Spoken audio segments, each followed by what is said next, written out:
එක්තරා මනුස්සයෙකුට ඕනකමක් තිබුණා ඇතිපදන් හකුරු පූජා කරගන්න. එයාගේ රස්තාව මොකද්ද? මොනවා හරි අවශ්‍ය කරන හකුරු හදන්න අවශ්‍ය කරන යුද්ධලු හරි ඔක්කොම ගෙනිලා පැණි කරලා අරගෙන ඒකෙන් හකුරු හදන එක. ඒකෙන් හකුරු හදලා අපුරු විකුණලා ජීවත් වෙනවා. ඉතින් මෙයාට ලොකු ආසාවක් තියෙනවා. මේ බුදුරජාණන් වහන්සේ තුළ සංඝයාත් නේද. ඇතිපදන් හකුරු පූජා කරගන්න නමුත් වත් කරගෙන හැටියට බෑ. මම ජී ලොකු හරි විශාල බලාපොරොත්තුවක්. ඒක අවස්ථාවක බුදුරජාණන් වහන්සේ හම්බෙන්න කියලා කියන අනේ ස්වාමීනි මගේ විශාල බලාපොරොත්තුවක් තියෙනවා. මේ ස්වාමීන් වහන්සේට මහා හකුරු දානයක් දෙන්න. මම හකුරු හදලා ජීවත් වෙන්න. ඒක මගේ රස්තාව. ඒ වුණාට මගේ දුප්පත් වෙමින් හැටියට මට කරගන්න බෑ නේද? මේ මගේ බලාපොරොත්තුවක් තිබුණාට බුදුරජාණන් වහන්සේ හේතු වාසනාවක් මොනවා හරි දැකලා අහනවා. බමුණ ඔබට ගේන්න පුළුවන් කොච්චර හකුරු කෙනෙක්? ස්වාමීනි හකුරු කලයක් නම් දෙන්න පුළුවන්. හොඳ හකුරු කලයක් අරන් ඉන්න පේනවා. අර මනසියක් ගිහිලා පුතේන තමන්ට පුළුවන් වත් වෙන හැටියට හකුරු කලයක් අරගෙන බුදුරජාණන් වහන්සේට ගෙනල්ලා පූජා කළා. බුදුරජාණන් වහන්සේ අදිස්ථාන කරා කොච්චර මින් හකුරු ගත්තත් මදි නොවේවා. මේ මහා බුද්ධ අදිස්ථානයක් කවදාත් ඉරක් කරන්න බෑ. ආපහු දුන්නා ඔබට ඇතිපදම් බෙදා ගන්න. බලාපොරොත්තු සඵල වෙනකම් බෙදන්න. ඉතින් මිනිහා දන්නේ නැහැ මේකේ අගකුලා මිනිහා අරගෙන ඉතින් ටික බෙදනවා හා උදුරුන්. බෙදලා බලනකොට හකුරු කල් දෙනවා තිබුණාවලු පිරීලා. ආයිත් මේක අඩු වෙයි කියලා ටිකක් බෙදනවා. තවමටම වික්තුන් වහන්සේලා ටික බෙදාගෙන ගියා.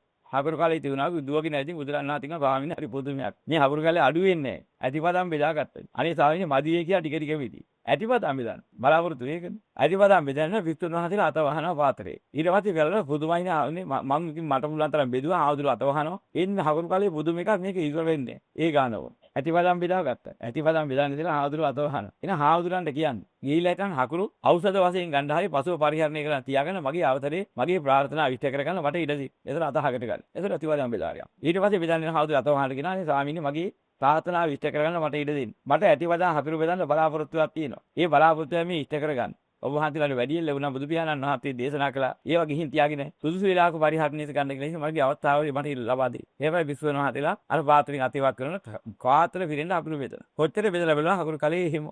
හරි සුප්පුදුම දෙයක් නේ ස්වාමීන් වහන්සේ මේ හකුරු කලේ ඉවර වෙන්න. මට ඇතිවදම් විශ්වන වහන්සේලාට බෙදාගත්තා. හකුරු කලේ එහෙම දැන් මොකද කරන්නේ? ওই සුදුවත් ඇදගත්ත උපාසක උපාසිකාවත් ඇවිදලා ඉන්නවා. ඇතිවදම් බෙදා. ඉතින් අකුරු අඩු වෙන්නේ නැතිවවත් දන්නවා. අරගෙන බෙදාගෙන ගියා ඇති කියන එක. එයාට ඇති කිව්වා නෙමෙයි. එයාට ඇති වෙනකම් පිරෙනකම් බිසුවගේ ඉච්ච වරුණාරි මල්ලු පැදුරු මොනවා හරි තිබුණා. ගෙනාවු මරිතල මොනවා හරි තිබුණා. ඕක ඔක්කොම පිරෙනකම් බෙදලා දුන්නා. ස්වාමීන් ඉන්න පිරිසට ඔක්කොටම බෙදුවා. ඒ ඇටින් ඇති වෙනව බෙදාගත්තා. තව හකුරු කලේ එහෙම මොකද කරා? ඉවරද බෙදපුවා. අර පත්‍රයෙන් එනවනේ යාජක පිරිසක්. අන්නේ යටත් දෙයන්න ගිහින්. මේ උන්ටත් ගිහින් බෙදුවා ඇතිපදා. ස්වාමීන් මේ හකුරු කලේ නම් මහා බුදුම එකක්. මම මේක අරගෙන ගමේ හැමතැනම බෙදන්නේ. එහෙමයි තියක් නෑ. මාගේ ශ්‍රාවකයෙක්ෝ ශ්‍රාවක පරිණාමයක් හැර. ඔය හකුරු දිරවන්න දෙන්න එපා. ස්වාමීන් මොකද කරන්නේ? ඒක යට කරලා දාන්න. ඒකෝ සතුන් නැති වතුරකට දාන්න. දැන් මේ කිසිම ක්‍රමයේ දුන්න. දැන් මෙතන වැදගත් දේ නයි මේ කතාව ගත්තේ මොකද? බුදුරජාණන් වහන්සේ දේශනා කරනවා අර පස්සෙන් ගෙන හිගන්නන්ට බෙදා. මාගේ ශ්‍රාවකයෙක්ෝ ශ්‍රාවක පරිණාමයක් හැර. ඔය හකුරු දිරවන්නේ නැහැ බෙදන්න එපා.